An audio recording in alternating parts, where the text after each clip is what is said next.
Good evening everyone. तो जैसे कि आप सभी को पता है कि हम यहाँ पर ले रहे हैं ऑनलाइन क्लासेस किस क्लास के लिए, 9th क्लास के लिए। तो जितने भी कंसेप्ट हैं जो आपको 9th का मैथ पढ़ने में काम आने वाले हैं वो हम पढ़ते थे, पढ़ते हैं और आगे भी पढ़ते रहेंगे। ठीक है, तो आज जो है वो हम क्या करेंगे, आज हम पाठ नंबर जो आपका 2 है जिसका नाम है बहुपद, उसके बारे में पढ़ने वाले हैं। तो अगर किसी बच्चे को पता है कि बहुपद क्या होता है तो आप उसकी जो है डेफिनेशन मुझे फटाफट से बता दें। किसी भी बच्चे को अगर पता है कि बहुपद हम किसे बहुपद कहते हैं तो आप मुझे बता सकते हो।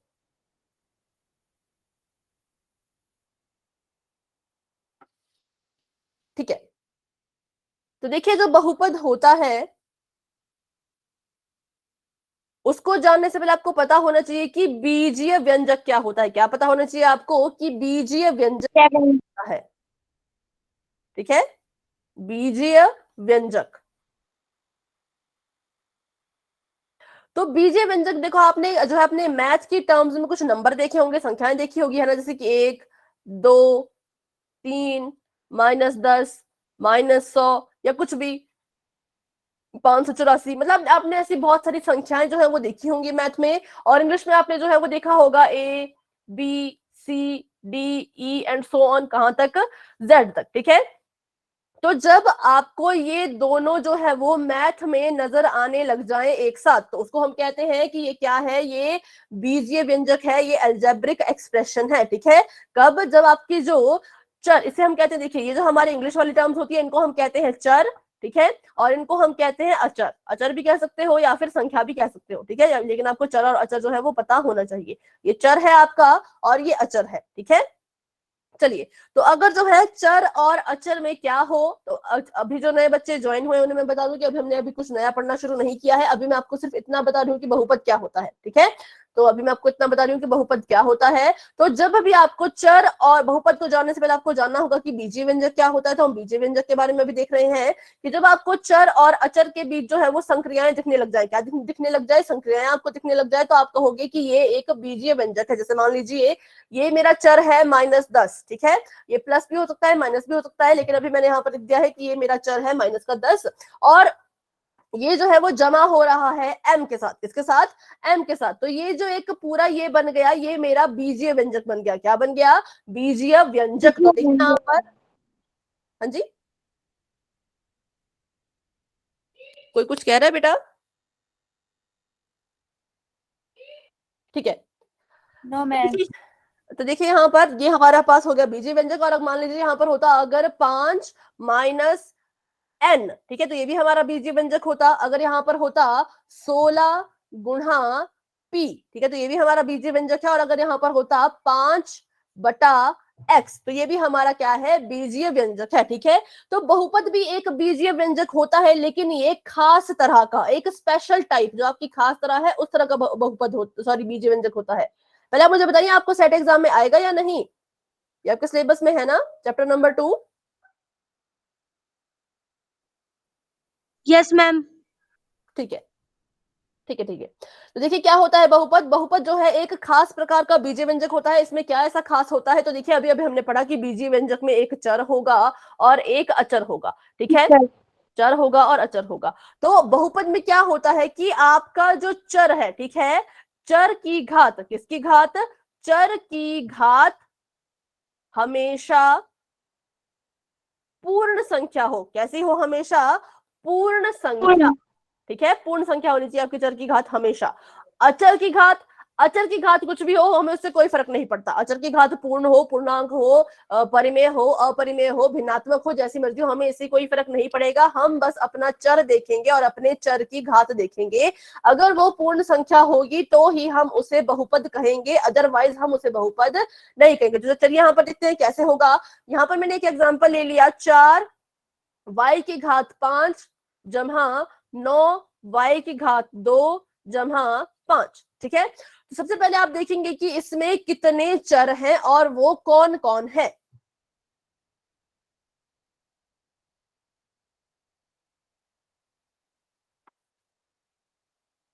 बताएं सभी बच्चे, इसमें कितने चर हैं और वो कौन कौन है। मैम एक चर है। हाँ, एक चर है, कौन है, उसका उसका नाम क्या है, मैम वाई। वाई। बहुत अच्छे, एक चर है जिसका नाम है y। तो देखिए यहाँ पर y की हमने क्या देखनी है, y की हमने घात देखनी है। और घात कहाँ होती है, तो जो घात होती है वो होती है उस y के ऊपर या फिर उसके सिर के ऊपर, है ना। तो देखिए यहाँ पर इसके कोने में जो है वो यहाँ पर क्या है, 5 है, ठीक है। हाँ, और देखिए आगे भी ये y है, ये भी हमारा चर है, इसकी घात हम देखें तो ये भी कितनी है, 2 है। मतलब ये दोनों कैसी है, ये दोनों ही पूर्ण संख्या है, पूर्ण संख्या है ना। तो इसका मतलब हाँ, कि ये जो पूरा मेरा बीजीय व्यंजक होगा, क्या मैं इसे बहुपद कह सकती हूँ?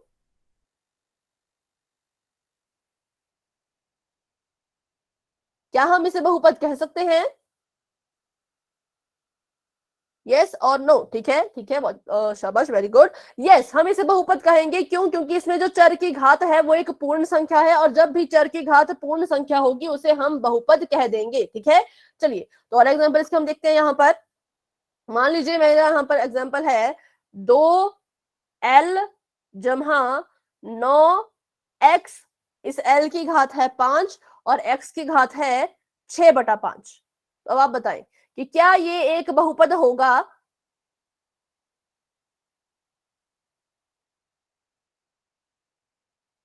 क्या ये एक बहुपद होगा? ठीक है, बहुत अच्छे, बहुत अच्छे। नहीं होगा। क्यों नहीं होगा? क्योंकि यहाँ पर देखिए x एक चर चर है, की घात पूर्ण संख्या नहीं है। नहीं है, क्योंकि देखिए 6/5 है ना, ये 6/5 है, तो इसको हम पूर्ण संख्या नहीं कहते हैं। ये भले बेशक ही पूर्ण संख्या है, लेकिन ये तो पूर्ण संख्या नहीं है ना। तो अगर एक भी चर की घात अगर पूर्ण संख्या नहीं होगी तो आप उसको जो है साफ साफ मना कर देंगे कि ये हमारा जो है वो चर बहुपद नहीं है, ठीक है। चलिए आगे देखते हैं। तो अभी आप मुझे एक बात बताएं, मान लीजिए मेरा कोई चर है, ठीक है, मेरा कोई चर है, उसके ऊपर मैंने जो है वो वर्गमूल लगा दिया है। तो क्या किसी बच्चे को पता है कि जब हम वर्गमूल को घात में बदलते हैं तो उसकी घात कितनी आती है? 1/2। ठीक है, बहुत अच्छे, बहुत अच्छे। कितनी आती है? 1/2। देखिए यहाँ पर चर का चर, ठीक है, और इस वर्गमूल को घात के रूप में लिखना है तो हम लिखेंगे 1/2। तो मुझे बताइए कि क्या 1/2 जो है वो एक पूर्ण संख्या है? नहीं है। नहीं है ना, नो। तो इसका मतलब कि अगर कभी भी आपके बहुपद में किसी चर का वर्गमूल हो रहा हो, किसका वर्गमूल हो रहा हो, चर का वर्गमूल हो रहा हो, तो वो बहुपद नहीं होगा, ठीक है। कभी भी वो बहुपद नहीं होगा अगर आपके चर का वर्गमूल हो रहा होगा तो। जैसे मान लीजिए यहाँ पर हम 4x का वर्गमूल जमा 9y की घात 3, ठीक है। देखिए, तो क्या ये मेरा बहुपद होगा? कैसे हम बहुपद कहेंगे? नहीं नो कहेंगे। मैम। क्यों नहीं कहेंगे? नो सभी मैम। बच्चे ध्यान से देखें, क्यों नहीं कहेंगे? क्योंकि देखिए यहाँ पर x का वर्गमूल हो रहा है। अगर मैं इस वर्गमूल को हटाऊं तो x की घात बन जाएगी 1/2। और हमने अभी अभी पढ़ा कि जो घात है वो पूर्ण संख्या होनी चाहिए। अगर वो पूर्ण संख्या नहीं है तो हमारा जो बीजीय व्यंजक है वो बहुपद नहीं कहलाएगा, ठीक है। तो चलिए, ये आपको समझ आ चुका होगा। अगर मैं आपको एक और एग्जाम्पल यहाँ पर देती हूँ, अगर यहाँ पर ऐसा होता, अगर यहाँ पर कुछ इस तरह का होता, वर्गमूल 7 y की घात 5 9x+3, क्या ये बहुपद होगा?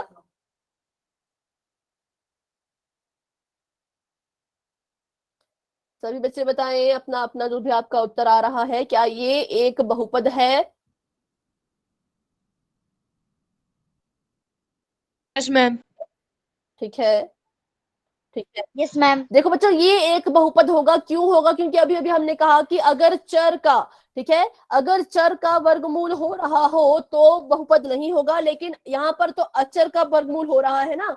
अचर से हमें कोई लेना देना ही नहीं है, अचर से हमारा कोई लेना देना ही नहीं है। हम बस चर देखेंगे। चर मेरा y है, y की घात 5 है। चर मेरा x है, x की कोई घात ही नहीं है। जब कोई घात नहीं होती तो उसकी घात हमेशा 1 होती है। तो इसका मतलब x की घात यहाँ पर 1 है, s की घात यहाँ पर 5 है। बस घात देखिए और देखना है, पूर्ण संख्या है घात में, हाँ है, तो इसका मतलब ये बहुपद होगा, ठीक है। तो मतलब कि अगर चर का वर्गमूल हो रहा हो तो बहुपद नहीं है, अगर संख्या का वर्गमूल हो रहा हो तो बहुपद है, ठीक है। आगे चलिए, एक और चीज यहाँ पर हम सीखते हैं, फिर क्वेश्चन करेंगे। अगर मान लीजिए आपका जो चर है वो बटे के नीचे आ रहा है, मान लीजिए ये 4 है, ये है बटा x, ठीक है। तो इस केस में होता क्या है कि आपने कभी भी, आपका चर जो है वो बटे के नीचे नहीं होना चाहिए। अगर आपको अपना चर कभी भी बटे के नीचे दिखता है, हर की जगह पर दिखता है, तो आप सीधे सीधे सीधे सीधे कह देना कि ये बहुपद नहीं है, ठीक है। क्यों कहना है कि बहुपद नहीं है? चलिए देखते हैं। क्योंकि अगर मैं इस x को ऊपर लेके आऊं, अगर मैं इस x को यहाँ पर अंश की जगह पर लेके आऊं तो क्या हो जाएगा, 4 का तो 4 है, 4 तो पहले से अंश पे है, 4 का 4 रहेगा, गुणा का निशान बन जाएगा। और इस x की घात यहाँ पर अभी अभी आपको बताया गया, जिसकी कुछ घात नहीं होती उसकी घात हमेशा 1 होती है, तो x की घात 1 है। x को मैंने ऊपर ले आके मैंने x लिख दिया है ऊपर, तो अब जो इसकी घात है बच्चों वो हो जाएगी -1। कितनी हो जाएगी, -1, क्योंकि ये एक रूल है कि अगर आप किसी भी संख्या को हर से अंश में लेके आते हो तो उसकी जो पावर है, उसकी जो घात है, वो अगर नीचे पॉजिटिव है, जमा की है, तो ऊपर जो है वो माइनस की बन जाएगी। ठीक है, तो अब देखिए यहाँ पर हमारा जो चर है वो x है और इसकी घात -1 है। क्या माइनस का एक पूर्ण संख्या हो सकती है? No ma'am. नहीं हो सकती, तो इसका मतलब कि ये एक बहुपद नहीं होगा। ठीक है, तो इसके चलिए और एग्जांपल हम करते हैं। सिर्फ इतना ही नहीं, मान लीजिए यहाँ पर ऐसा होता 10/16 की घात 5, तो भी क्या होता, 10 का 10 गुणा 16 का 16, और घात यहाँ पर 5 है, तो ऊपर कितनी बन जाएगी, -5। -5। ठीक है, कितनी बन जाएगी, -5। तो आप सब लोग चलो हमेशा ये याद रखना है। माइक ऑन है, जो प्रिया जी के नाम से जो बच्चा जोन है, बेटा आपका माइक ऑन है। ठीक है, वेरी गुड, बहुत अच्छे, -5 है ना।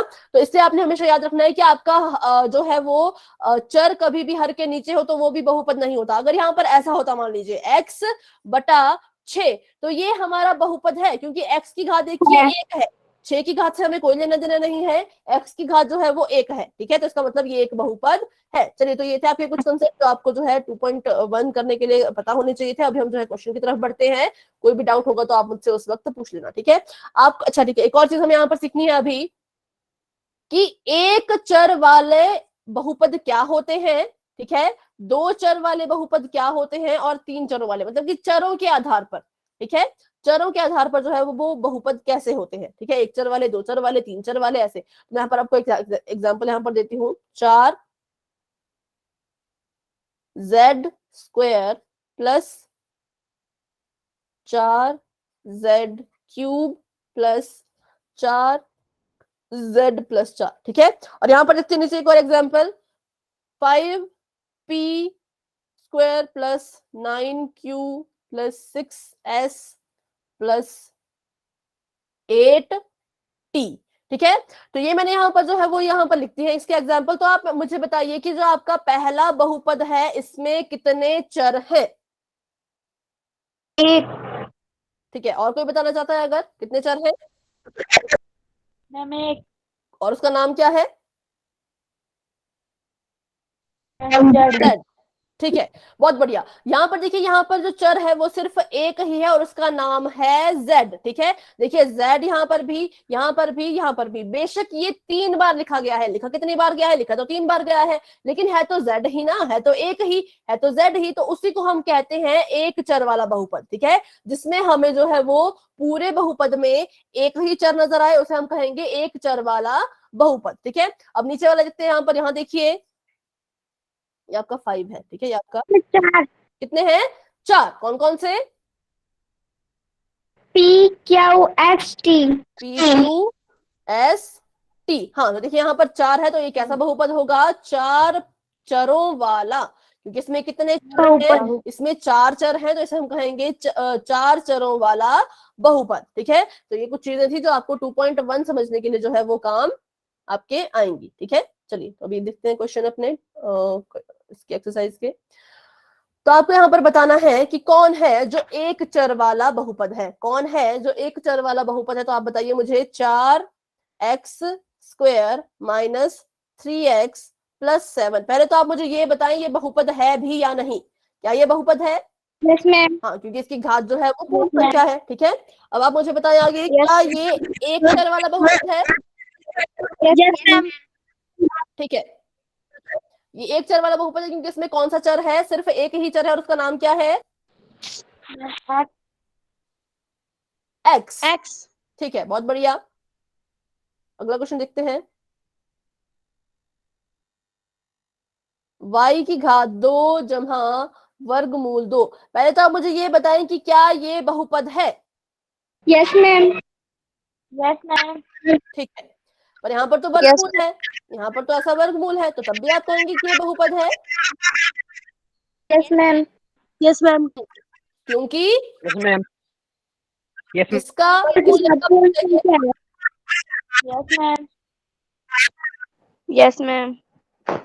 बेटा माइक ऑफ रखें, माइक ऑफ रखें। किसका वर्गमूल नहीं होना चाहिए? चर का। मतलब अगर यहाँ पर ऐसा होता y और उसका वर्गमूल होता तो हम कहते हैं ये बहुपद नहीं है, लेकिन यहाँ पर जो वर्गमूल है वो संख्या का हो रहा है, इससे हमें कोई फर्क नहीं पड़ता। ठीक है, संख्या से कोई फर्क नहीं पड़ता। अब मुझे बताएं कि क्या ये एक चर वाला बहुपद है?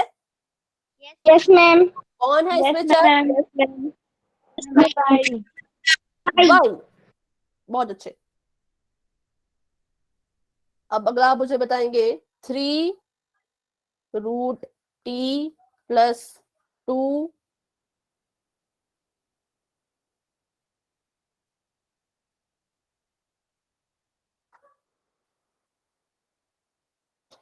बताएं क्या ये बहुपद है? No ma'am. No ma'am. क्यों? मैम। क्या रीजन है? मैम यहाँ पे चर का वर्गमूल है। क्या नहीं है? बहुत अच्छे। यहाँ पर देखिए चर का वर्गमूल हो रहा है, जो कि हमें नहीं चाहिए होता, तो इसका मतलब ये बहुपद ही नहीं है। अगर ये बहुपद ही नहीं है तो ये इसमें एक चर हो दो चर हो उससे हमें कोई फर्क नहीं पड़ता। ठीक है, चलिए आगे देखते हैं। अगला क्वेश्चन है आपका y+2/y। क्या ये एक बहुपद है? No ma'am. No ma'am. नहीं है। No ma'am. क्यों नहीं है ये? क्योंकि क्योंकि मैम आई की घात -1 है। हाँ बहुत अच्छे। देखिए यहाँ पर y लिखा +2 लिखा, इस y को ऊपर लेके आऊंगी मैं तो ये बन जाएगा y और घात बन जाएगी -1, और -1 एक पूर्ण संख्या नहीं है, तो इसका मतलब ये बहुपद भी नहीं होगा। ठीक है, ये बहुपद भी जो है वो नहीं होगा। अगला क्वेश्चन आपके सामने है। पहले आपने ये बताना है कि क्या ये बहुपद है या नहीं, इतना ही पहले आपने बताना है। ठीक है, यस मैम। चलिए तो आपके पास यस क्वेश्चन है मैम। x की घात 10 जमा y की घात 3 जमा t की घात 50। पहले आप बस इतना बताएं कि क्या ये बहुपद है? Yes ma'am. Yes. मैम। अब बताएं कि क्या ये एक चर वाला बहुपद है? No ma'am. No ma'am. No ma'am. नहीं है, क्योंकि इसमें कितने चर हैं? मैम 3। बहुत अच्छे। ये 3। हाँ एक चर वाला नहीं है। No, T. ठीक है, बहुत अच्छे। 3 चर वाला है ना? कौन कौन है इसमें? x y और t। चलिए ठीक है, आगे बढ़ते हैं। अभी आपको शायद स्क्रीन नजर नहीं आएगी, 1 मिनट का मुझे समय दें।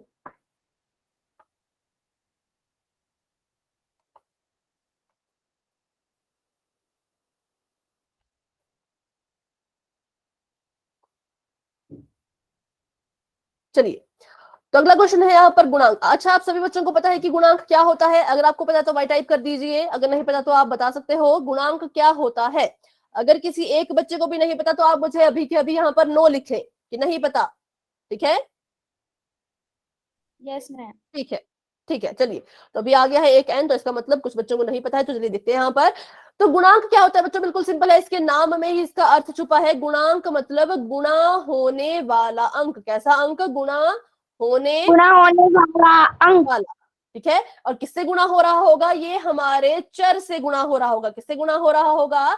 चर से। ठीक है, तो यहाँ पर देखिए, हाँ अभी के लिए बेटा माइक ऑफ करें। ठीक है, यहाँ पर एग्जांपल देखते हैं हम। जैसे मैंने लिखा यहाँ पर 10y² प्लस 9y³ मतलब कि इसकी घात 3 जमा 7y। ठीक है, तो अभी अगर मैं आपसे पूछूं, पहले तो आपको ये पता होना चाहिए कि गुणा को लिखा कैसे जाता है। मान लीजिए यहाँ पर लिखा होता 10 जमा वाई, ठीक है, या फिर यहाँ पर लिखा होता 10 माइनस वाई। तो देखिए हमें यहाँ पर प्लस और माइनस का जो चिन्ह है वो नजर आ रहा है, पता लग रहा है कि यहाँ पर जमा होगा और यहाँ पर माइनस होगा। लेकिन अगर आपको लिखा गया होता 10 डिवाइडेड बाय वाई या फिर 10 बटा वाई, तो भी हमें पता लग रहा है कि ये क्या हो रहा है, आपस में भाग हो रहे हैं। पर जब भी गुणा हो रहा होता है बच्चों, तो आपको कभी भी ऐसे गुणा का निशान हमेशा नहीं दिया जाता, सीधे लिख दिया जाता है 10 और उसके बाद वाई। अगर बीच में कोई भी चिन्ह ना हो, अगर इनके बीच में कोई भी चिन्ह ना हो, तो हम खुद अंदाजा लगा लेते हैं कि ये आपस में गुणा हो रहे होंगे। क्या हो रहे होंगे?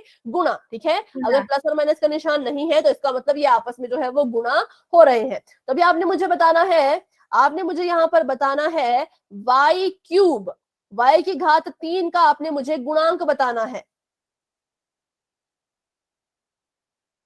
पहले आप देखिए y की घात 3 कहाँ है और उसके साथ कौन सा अंक है जो गुणा हो रहा है, गुणा का निशान नहीं होगा, ठीक है।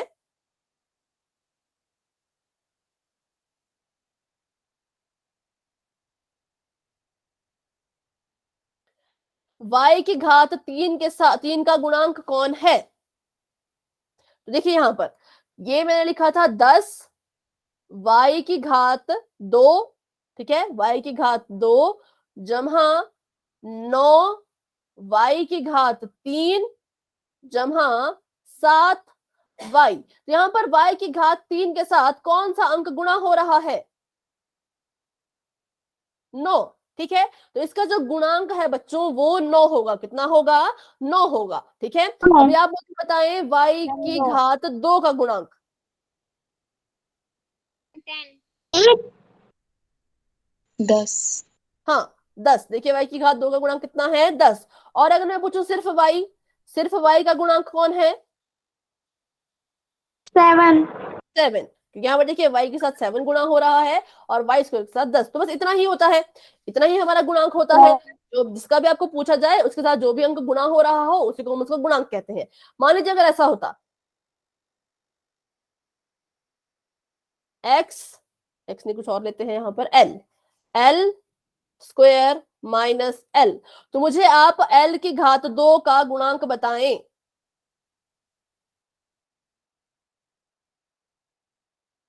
l की घात 2 इसका गुणांक, बहुत अच्छे बहुत बढ़िया, इसका गुणांक 1 होगा। क्यों होगा 1, क्योंकि यहाँ पर हम इसको 1l लिख सकते हैं, मतलब कि अगर हम 1 से गुणा करें, 1 से गुणा करें l स्क्वायर को तो l स्क्वायर ही आएगा, है ना, बहुत अच्छे।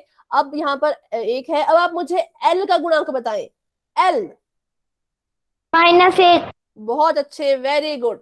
देखिए यहाँ पर वैसे तो हम लिख सकते थे 1, है ना, लेकिन अगर मैं अपने l को 1 से गुणा करूं तो मेरा पास उत्तर आ रहा है l एकम l, और इसके पास जो चिन्ह है वो आ रहा है जमा का, है ना, जमा का आ रहा है। इसीलिए मैंने क्या किया, अगर मैं इसको गुणा कर दूं -1 से, -1 को l से गुणा कर दूं तो मेरा उत्तर आएगा l, और दोनों के पास चिन्ह जो है वो अलग अलग है तो उत्तर में भी माइनस ही आएगा। तो देखिए -1 से गुणा करने पर माइनस का l मिला, तो इसका मतलब इसका गुणांक जो है वो -1 होगा। यहां तक से बच्चों को समझ आया कि -1 क्यों है, तो फटाफट से y टाइप कर दीजिए। अगर थोड़ा सा भी डाउट है तो आप मुझसे अभी के अभी पूछ सकते हो, ठीक है, थोड़ा सा भी डाउट है तो ठीक है। यहाँ पर देखिए अभी हम देख रहे थे कि एल स्क्वायर है, तो देखिए एल स्क्वायर को हमने किससे गुणा करें कि एल स्क्वायर किया है, तो हमने इसका गुणांक देखना है कि यहाँ पर जो है ये किससे गुणा हो रहा है। अब देखिए अगर आप ऐसा लिखो, अगर आप हमेशा 1 गुणा 5 को 1 गुणा 5 ही लिखो तो इससे कोई फर्क नहीं पड़ेगा। आप 1 गुणा 5 को डायरेक्ट 5 लिख सकते हो ना, तो वैसे ही इन्होंने 1 गुणा एल स्क्वायर को सिर्फ एल स्क्वायर लिखा, ठीक है, 1 गुणा एल स्क्वायर को उन्होंने क्या लिखा, सिर्फ एल स्क्वायर लिखा। तो इसका मतलब है कि एक एक यहाँ पर गुणा हो रहा होगा, पर इसका तो चलिए बिल्कुल इजी है कि 1 है। पर जब हम ऐसे कोई बहुपद में ऐसा कोई पद होता है जिसमें माइनस का निशान लगा हो, ठीक है, और हमें पता है कि माइनस का चिन्ह जो है वो संख्या से पहले लगता है।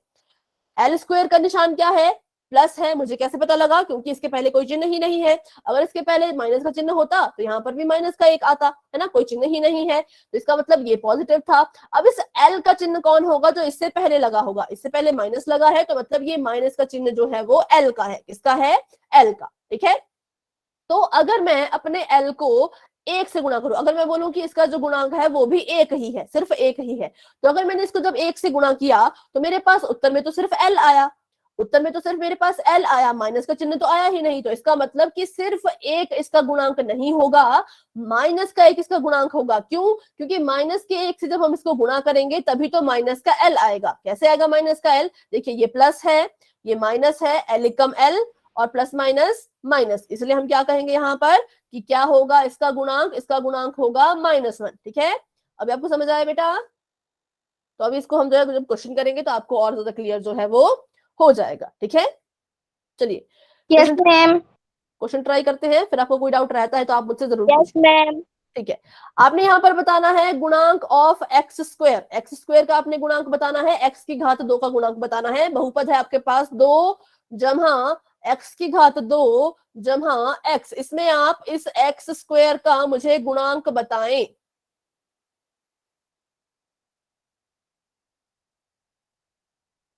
बहुत अच्छे, मैम बहुत अच्छे। एक। एक, बहुत बढ़िया। चलिए, इसका आंसर बिल्कुल सिंपल था, एक, क्योंकि देखिए यहाँ पर एक ही इसके साथ जो है वो गुणा हो रहा होगा। अगला बहुपद है 2 माइनस एक्स की घात 2 जमा एक्स की घात 3। इस एक्स स्क्वायर का मुझे आप गुणांक बताएं। -1। मैम -1। बहुत अच्छे, -1। हाँ -1, क्योंकि यहाँ देखिए इसका इसका चिन्ह कौन सा है, माइनस का है, इसलिए माइनस का 1। बहुत अच्छे, बहुत अच्छे। अगला आपने बताना है पाई बटा 2 एक्स की घात 2 जमा एक्स, इसमें जो है वो एक्स की घात 2 का मुझे आप गुणांक बताएं। π/2। ठीक है, बहुत बढ़िया। पाई बटा 2 होगा। अब यहाँ पर आता है एक और क्वेश्चन, ये है आपका वर्गमूल 2 एक्स माइनस 1। यहाँ पर आप मुझे एक्स की घात 2 का गुणांक बताएं। पर यहाँ पर तो x की घात 2 है ही नहीं, तो बताइए इन्होंने यहाँ पर x की घात 2 को किससे गुणा किया होगा कि ये खत्म ही हो गया। किससे गुणा किया कि हमें यहाँ पर ये नजर ही नहीं आ रहा। एक से गुणा करते तो एक्स स्क्वायर यहाँ पर हमें नजर आता है ना, एक्स स्क्वायर हमें जो है वो नजर आता, तो ऐसे किससे गुणा किया होगा कि ये खत्म ही हो गया। ठीक है, ठीक है, बहुत अच्छे। किससे किया होगा, 0 से, तो इसका जो गुणांक है वो होगा 0। तो आपने एक बात को हमेशा याद रखना है कि आपको कोई बहुपद दिया हो और उसमें आपको ऐसी टर्म का गुणांक पूछ लिया जाए, कैसी टर्म, कैसे पद का गुणांक जो उस बहुपद में है ही नहीं, तो आप सीधे सीधे सीधे क्या लिख देंगे, उसका गुणांक होगा 0। ठीक है, उसका गुणांक होगा 0। ठीक है, बहुत अच्छे। आगे हम देखते हैं कि देखिए अभी हमने पढ़ा एक चर वाले, दो चर वाले, तीन चर वाले, ठीक है, और हमने पढ़ा गुणांक। अब हम पढ़ेंगे कि बहुपद के पद क्या होते हैं। ठीक है, बहुपद के पद। तो सबसे पहले आपको जो एक बात पता होनी चाहिए कि बहुपद के पदों को जो है वो सिर्फ 2 ही चिन्ह अलग करते हैं, सिर्फ 2 ही चिन्ह, एक जमा का और एक माइनस का। माइनस। इन दोनों के अलावा कोई भी चिन्ह ऐसा नहीं होगा जो हमारे बहुपद के पदों को अलग कर दे। तो अगर मैं आपको ऐसे लिख के दूं 5x जमा 9y जमा z, बताइए इस बहुपद में कितने पद हैं।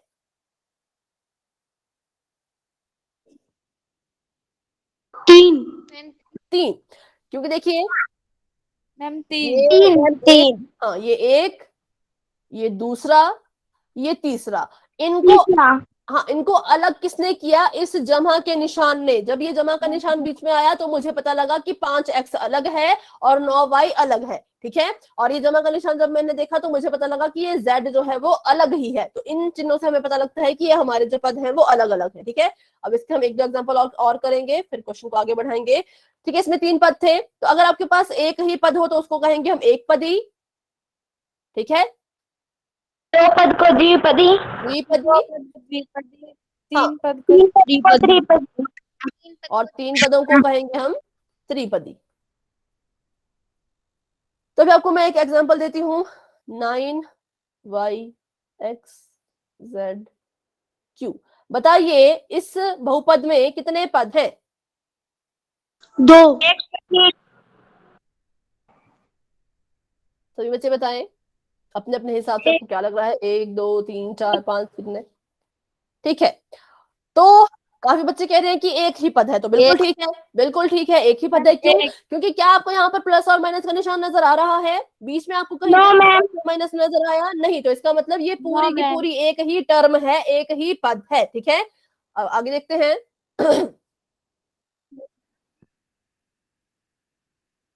इसमें बताइए कितने पद हैं। 3। हाँ, त्रिपदी। त्रिपदी। बहुत अच्छे, त्रिपदी। देखिए एक ये, दूसरा ये, तीसरा ये, ऐसे जो है वो हम देखते हैं पदों की संख्या। कौन डिफरेंशिएट करेगा, सिर्फ जमा और घटाने का निशान। ठीक है, तो अब देखिए अब हम करते हैं इसका क्वेश्चन नंबर 3, जो काफी बच्चे कंफ्यूज रहते हैं। तो आपको यहाँ पर बच्चों क्वेश्चन नंबर 3 में क्या पूछा है, आपको पूछा है कि 35 घात, ठीक है, घात कितनी होनी चाहिए, घात होनी चाहिए 35, 35 घात के द्विपद और 100 घात के एक पदी का एक एक उदाहरण दीजिए। कि घात होनी चाहिए 35 और पद कितने होने चाहिए, पद होने चाहिए 2। ठीक है, मतलब होना चाहिए ये द्विपदी और इसकी घात होनी चाहिए 35। तो घात का मतलब क्या है कि किसकी घात की यहाँ पर बात हो रही है, चर या अचर। किसकी घात को हम मानते हैं, किसकी घात को हम देखते हैं, अपने चर की घात को। ठीक है, तो यहाँ पर ये कह रहे हैं कि चर की घात होनी चाहिए 35 और पद होने चाहिए 2। तो आप इसका कोई भी एग्जांपल लिख सकते हो जो आपका मन करे, बस आपने ध्यान रखना है कि घात आपकी 35 हो और पद आपके 2 हो। ठीक है, तो ऐसा नहीं कि जो मैं आपको कराऊंगी वही आपने लिखना है, आप कुछ भी लिख सकते हो। तो मान लीजिए मैंने यहाँ पर एक जो है वो चर ले लिया। ठीक है, आपकी आवाज नहीं आई, मैं यहाँ पर अभी अपना एग्जांपल बताती हूँ। ठीक है, फिर आप जो है बताना। ठीक है, तो मैंने यहाँ पर जो है एक चर ले लिया, मैंने ले लिया यहाँ पर p। अब इस चर की घात कितनी होनी चाहिए मुझे देके रखी है 35, तो मुझे यहाँ पर 35 ही लिखनी होगी और मैं कुछ नहीं लिख सकती। ठीक है, 35। अब इसके साथ मैंने जो है इसको द्विपदी बनाना है, तो सभी को पता है कि या तो जमा का निशान लगाना पड़ेगा या तो यहाँ पर माइनस का निशान लगाना पड़ेगा, है ना, तभी तो हमारा दूसरा पद शुरू होगा। तो मैंने यहाँ पर माइनस का निशान लगा दिया, मैंने इसमें से माइनस कर दिया 8। तो अब बताइए, इस बहुपद की घात 35 है और पद इसमें सिर्फ 2 है। तो ऐसे बहुत सारे एग्जाम्पल हैं, बहुत सारे, आप कुछ भी बनाइए और लिखिए। आप ऐसे लिख सकते हो 5x की घात 35 जमा 10, क्योंकि देखिए ये पूरी की पूरी एक ही टर्म मानी जाएगी, है ना, ये पूरा का पूरा एक ही पद माना जाएगा। जब तक कि जमा या माइनस का निशान आपको ना आप लगा ले तब तक इसको एक ही पद हम मानेंगे। ठीक है, चलिए, तो ऐसे जो है आप बहुत सारे उदाहरण लिख सकते हो। तो आप सभी बच्चों को ये समझ आया? समझ आया? आई टाइप कर दें, डाउट है तो मुझसे पूछे। अगला करते हैं। तो अगले में घात कितनी है, ये कह रहे हैं कि घात इस बार होनी चाहिए 100। कितनी होनी चाहिए? 100। और पद कितने होने चाहिए? तो पद होना चाहिए सिर्फ 1। तो बताइए इसका उदाहरण। 5x की घात 100। वेरी गुड, x की घात 100। वेरी गुड, हम 2x की घात 100। वेरी गुड, बहुत अच्छे। तो ये सभी, ये सारे के सारे कैसे हैं? ये सारे के सारे जो है वो एक पदी बहुपद है। क्यों एक पदी? बेटा एक पदी, कॉमा लगा है, ये अलग अलग एग्जांपल दिए ना आपने, तो मैंने अलग अलग लिखे। ठीक है, तो ये एक पदी बहुपद है ना, एक पद है और घात कितनी है? तो घात इसमें 100 है, तो ये भी हमारा सही होगा। ऐसे लिखा जाए तो ये भी हमारा सही होगा, ऐसे लिखा जाए तो ये भी हमारा आंसर बिल्कुल सही होगा। ठीक है, चलिए बेटे, किसी का माइक ऑन है, माइक ऑफ कर दे। सभी बच्चे चेक करें किसी का माइक ऑन है, अपना माइक जो है वो आप ऑफ कर दे। ठीक है, अब हम देखेंगे कि बहुपद की घात क्या होती है। अभी तक हम पढ़ रहे थे कि एक चर वाले बहुपद हमने पढ़े, बहुत से पदों वाले बहुपद हमने पढ़े। अब हम पढ़ेंगे कि बहुपद की घात क्या होती है। अभी तक हमने चर की घात की बात की है, अब हम अपने बहुपद की घात की बात करेंगे। किसी बच्चे को पता है बहुपद की घात को हम किसको बहुपद की घात के रूप में लेते हैं? द्विघाती, त्रिघाती। हाँ बेटा, वो इसके टाइप्स हैं, लेकिन अगर आपको पूछा जाए कि किसी बहुपद की घात बताइए कितनी होगी, तो कैसे पता करेंगे? मैम अपना जिस चर चर की करेगी मैम। ठीक है, चर की अधिकतम घात। कैसी घात? अधिकतम। अधिकतम मतलब सबसे ज्यादा। ठीक है, जो भी हमारे चर की अधिकतम घात होगी वही हमारे बहुपद की घात होगी। एग्जाम्पल के लिए यहाँ पर हम लेते हैं, मैंने यहाँ पर लिया x की घात 15 जमा x की घात 16 जमा x की घात 10। तो देखिए मेरे पास 3 बार यहाँ पर, मतलब 3 बार लिखा गया है x, एक बार 15, एक बार 16, एक बार इसकी घात 10। तो इस चर की अधिकतम घात कौन सी है? अधिकतम घात 15 या 10? बहुत अच्छे। तो बहुपद की घात भी होगी, तो मेरे बहुपद की घात भी जो है वो 16 ही होगी। ठीक है, कितनी होगी? 16 ही होगी। ठीक है, ऐसे जो है वो बहुपद की घात देखी जाती है कि चर की जो भी सबसे बड़ी घात होगी वही हमारे बहुपद की घात होगी।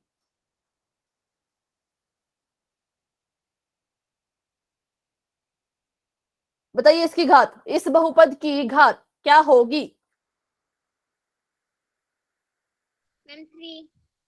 3। बहुत अच्छे, इसकी घात कितनी होगी? 3। तो क्वेश्चन करते हैं फटाफट से। आपको यहाँ पर पूछा गया है कि 5x की घात 3, 4x की घात 2 जमा 7x, इसमें बहुपद की घात बताएं। इसमें बहुपद की घात बताएं।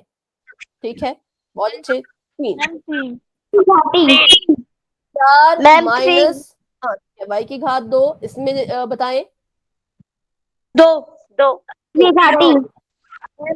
2 बेटा 2। ठीक है, इसमें बताएं।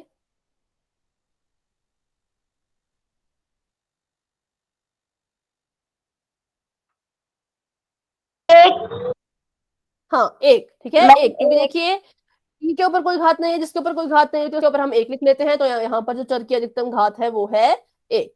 इसमें बताएं, इसमें यहाँ पर तो कोई चर ही नहीं है, तो इसका मतलब उस चर की घात कितनी होगी? जीरो। जीरो। जीरो। उस चर की घात कितनी जीरो। होगी? Ma'am zero. जीरो। ठीक है, चलिए तो ये हमारा यहाँ पर आ चुके हैं सारे आंसर। ठीक है, अब हम देखते हैं कि घात के आधार पर, जैसे अभी आप कह रहे थे ना रैखिक, द्विघाती, त्रिघाती, वो क्या है? वो बहुपदों के नाम है। किसके आधार पर? घात के आधार पर। ठीक है, क्या होता है, अगर आपके बहुपद की घात जो है वो एक है तो उसको कहेंगे हम रैखिक। ठीक। अगर आपके बहुपद की घात दो है तो उसको हम कहेंगे द्विघाती। और अगर बहुपद की घात तीन होगी तो उसको कहेंगे हम त्रिघाती। त्रिघाती। त्रिघाती।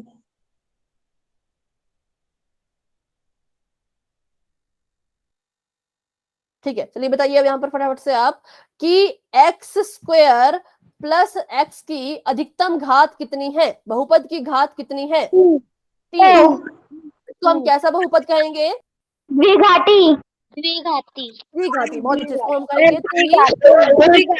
बेटा माइक ऑफ कर दे अपना आंसर देने के बाद। ठीक है, अपना आंसर देने के बाद माइक जो है वो ऑफ कर दे। अगला क्वेश्चन है, नहीं नहीं नहीं, इसकी तीन कहाँ है? इसकी तो दो है। गलत गलत गलत, ये देखिए ये एक्स की घात दो है। द्विघाती। द्विघाती। ठीक है, अधिकतम घात होगी दो और ये होगा द्विघाती।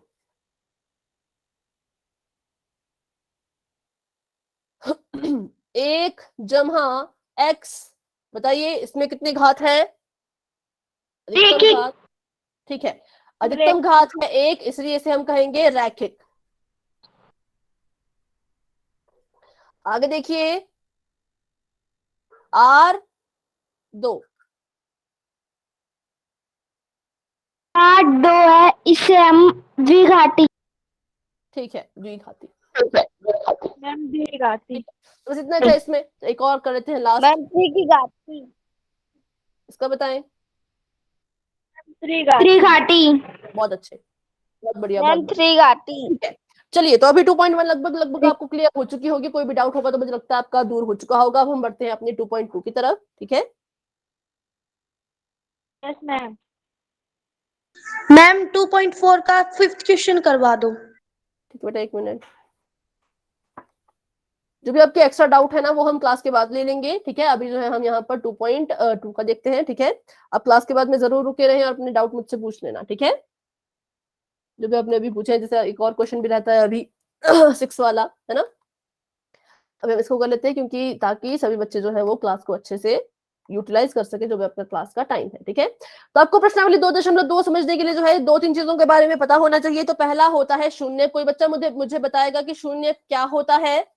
किसी बहुपद का शून्यक क्या होता है या कौन होता है? क्या मैम?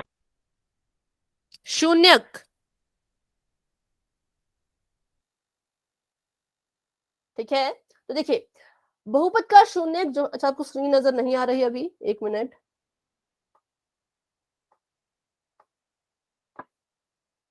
हाँ अभी देखिए शून्यक,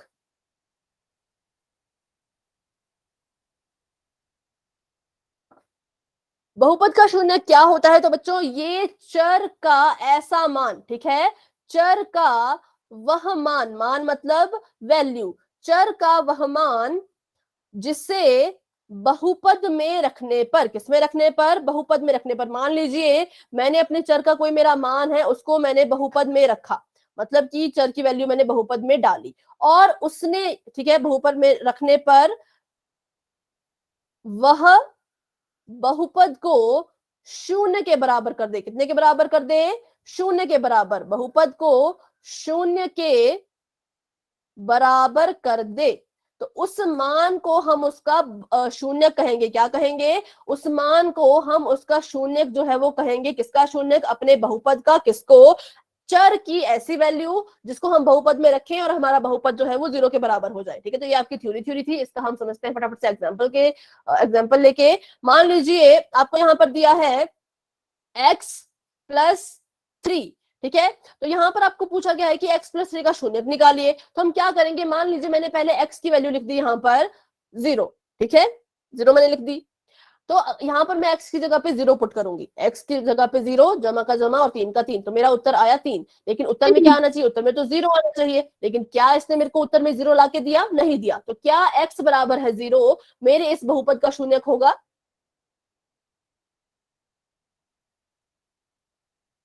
नहीं होगा। क्यों नहीं होगा? क्योंकि जब मैंने x का मान 0 जो है वो बहुपद में रखा, तो जो मेरा उत्तर है वो 3 आया, 0 नहीं आया। शून्यक वही होगा जो मुझे उत्तर में 0 ला करके दे, ठीक है। फिर मैंने सोचा चलिए कोई बात नहीं, आगे ट्राई करते हैं। तो x की वैल्यू मैंने 1 ले ली, तो x की जगह पे अब मैं लिखूंगी 1 और यहाँ पर 3, ठीक है, और यहाँ पर आ जाएगा 4। तो क्या ये इसका शून्यक हुआ? बिल्कुल नहीं। और मैंने सोचा कि चलिए x की जगह पे मैं 3 लिख के देखूं अगर, तो 3 जमा 3, 3 जमा 3 होता है 6। तो क्या अब ये इसका शून्यक हुआ? -3 रखेंगे तो शून्य क्या करेगा। मैंने 3 यहाँ पर रख लिया, 3 रख के भी कुछ मेरे को नहीं मिला, तो मैंने क्या सोचा कि देखिए यहाँ पर ये जमा हो रहा है, जमा का 3 मतलब ये प्लस का 3 है, 3 किसी के साथ जमा हो रहा है, इसको अगर मुझे 0 लाना है तो क्या करना होगा, ऐसी संख्या लेनी होगी, पर उसका चिन्ह कैसा लेना होगा, माइनस। चिन्ह कैसा लेना होगा? तो मैंने यहाँ पर क्या किया, मैंने x की वैल्यू जो है वो -3 रख दी। कितनी रख ली? -3 रख ली। तो x की जगह पे आ गया -3 जमा का 3, ठीक है। ये प्लस है, ये माइनस है, दोनों आपस में माइनस हो जाएंगे, 3 में से 3 माइनस करो तो आ जाएगा 0। तो देखिए अब मेरा उत्तर जो है वो 0 आ चुका है। तो इसका मतलब जो x बराबर है -3, x बराबर है -3 मेरे इस बहुपद का शून्यक होगा। क्या होगा? ये मेरे बहुपद का शून्यक होगा। x बराबर है 3, ये बहुपद का शून्यक नहीं होगा, x बराबर है -3, ठीक है। तो चिन्हों का भी इसमें जो है वो बहुत ज्यादा इंपॉर्टेंट रोल होता है, आपके साइन का, चिन्ह का, ठीक है। चलिए, वैसे जो है वो शून्यक होता है। तो अभी हम देखते हैं कि शून्यक हम निकालते कैसे हैं। बहुत सिंपल है। क्या करना है आपने, मान लीजिए आपको कहा गया है कि 2x + 5, इसका जो है वो आप शून्यक निकालिए। क्या निकालिए? शून्यक निकालिए, ठीक है। तो कैसे हम निकालेंगे? तो बिल्कुल सिंपल है। आपने क्या करना है, आपने जो है अपने इस बहुपद को लिखना है अपने हल में, मतलब आपने इसका सॉल्यूशन शुरू कर देना है। आपने इसको क्या करना है, बहुपद लिखिए अपना 2x + 5, उसको बराबर कर दीजिए 0 के। सभी केसेस में ऐसा करना है, ऐसा नहीं कि इस क्वेश्चन में ऐसा करेंगे, जितने भी क्वेश्चन है सभी में आपने ऐसा ही करना है। अपना बहुपद लिखिए और उसको जो है बराबर कर दीजिए शून्य के। कब? जब आपसे पूछा गया हो कि शून्य ज्ञात कीजिए। ये क्वेश्चन मैंने आपका यहाँ से दिया है, ये देखिए, ये आपका ये वाला क्वेश्चन है, ठीक है।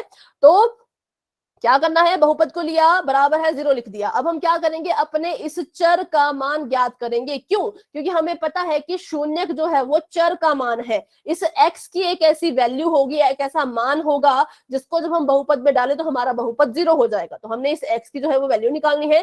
चलिए निकालते हैं। x की वैल्यू निकालने के लिए x को हमें अकेला छोड़ना पड़ेगा, अकेला रखना पड़ेगा। तो मैंने यहाँ पर लिख दिया है x, 2x लिखा है। बारी बारी हम जो है वो इस 5 को और इस 2 को जो है वो बराबर है कि उस पार भेज देंगे, ठीक है। तो पहले 5 को भेजते हैं। 2x बराबर है के साथ 0 है तो 0 आएगा, 5 जो है वो इसके बाद आएगा। तो यहाँ पर जमा का 5 है, वहां जाके कैसा बन जाएगा, माइनस का 5, ठीक है। यहाँ पर आ गया 2x बराबर है -5। x को अकेला छोड़िए। अभी आपको पता है कि अगर दो संख्याओं के या दो अचर के बीच में कोई चिन्ह ना हो तो हम क्या मानते हैं कि ये दोनों आपस में क्या कर रहे होंगे, ये दोनों आपस में गुणा कर रहे होंगे। क्या कर रहे होंगे? गुणा। तो इसको अगर मैं 2 को परे भेजूं तो ये -5 के साथ जाके क्या करेगा, वहां पर भाग, और भाग करने के लिए आ जाएगा ये बटे के नीचे। तो देखिए x बराबर है -5/2, ये मेरा शून्यक है। क्या है? मेरा शून्यक है। इसकी अगर मैं x की वैल्यू 5/2 अपने बहुपद में रखूंगी तो मेरा जो बहुपद है वो 0 हो जाएगा। अगर आपको लगता है कि आपका आंसर गलत आ रहा है तो आप चेक कर लीजिए।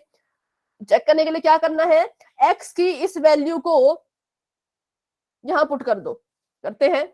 2 गुणा x की जगह पर -5/2 और आगे क्या है, जमा का 5।